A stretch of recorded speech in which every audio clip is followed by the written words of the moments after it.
EVR versus நாம் தமிழர் கட்சி அப்படிங்கிறது ஒரு பெரிய பேசுபொருள் தான்.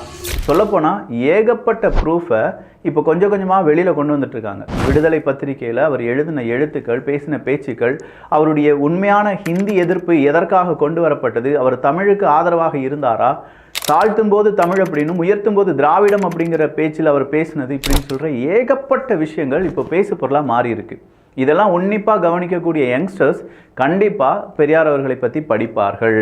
அப்படி படிக்கும்போது அவங்களே தெரிஞ்சுக்கிட போகிறாங்க எது உண்மை எது பொய் அப்படிங்கிறது. ஏன்னா நார்மலாக மேல்நோட்டமாக பார்க்கக்கூடிய பார்வை மாறி இப்போ ரொம்ப ஆழமாக பார்க்க வேண்டிய காலகட்டத்தில் வந்து நிற்கிறோம். அது அரசியலாக இருந்தாலும் சரி, அரசியல் தலைவர்களாக இருந்தாலும் சரி, இல்லை இந்த மாதிரி ரொம்ப பெரிய அளவில் பேசப்படக்கூடிய தலைமையாக இருந்தாலும் சரி, எல்லாத்தையுமே கொஞ்சம் பார்ப்பதற்காக எல்லா யங்ஸ்டர்ஸ் இப்போ முடிவெடுத்திருக்காங்க. ஈவன் ஆர்டிஃபிஷியல் இன்டெலிஜென்ஸ்லேருந்து எல்லாமே வரப்போகுது.